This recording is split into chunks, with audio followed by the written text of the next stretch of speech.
சென்னையில் புத்தாண்டு கொண்டாட்டங்களுக்கு காவல்துறை பல்வேறு கட்டுப்பாடுகளை விதித்துள்ளது. அதன்படி மெரினா கடற்கரை சாலையில் இன்றிரவு 8 மணிக்கு மேல் வாகனங்கள் செல்ல அனுமதி இல்லை என்று தெரிவிக்கப்பட்டுள்ளது.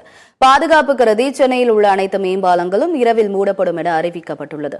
கேளிக்கை விடுதிகளில் இன்று நள்ளிரவு 1 மணிக்கு மேல் புத்தாண்டு கொண்டாட்டத்திற்கு தடை விதிக்கப்பட்டுள்ளது.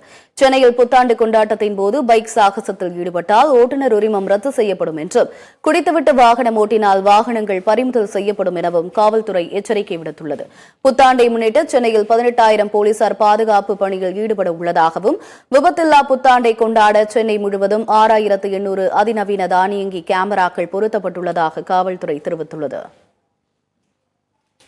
Drones, CCTVs, special check post, traffic கலண்டோ சேர்ந்த ஒரு 400க்கு மேலே செக் போஸ்ட், அது இல்லாமல் அந்த ஹோட்டல் அந்த மற்ற நிறைய கூட்டம் சேர இடங்கள் போலீஸ் பாதுகாப்பு.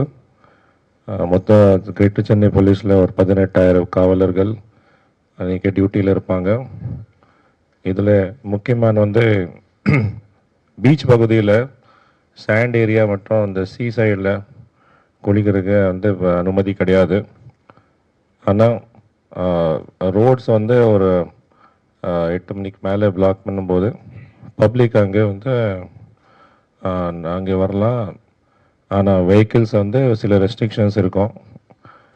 அது இல்லாமல் இந்த ஹோட்டல்ஸ் மற்றும் ரெசார்ட்ஸ் ரெஸ்டாரண்ட்ஸில் 1 மணி வரைக்கும் அனுமதி இருக்கும். பப்ளிக் அங்கே வரலாம், செலிப்ரேட் பண்ணலாம். 1 மணிக்கு மேலே இந்த ஹோட்டல்ஸ் ரெஸ்டாரண்ட்ஸ் எல்லாமே இந்த new year special celebrations close பண்ணி எல்லாம் டிஸ்பர்ஸ் ஆகணும். 1 மணிக்கு மேலே நாங்கள் செக் பண்ணி அது என்ஷூர் பண்ணுவோம். அதில் ரொம்ப டிலே பண்ணால் நடவடிக்கை எடுப்போம்.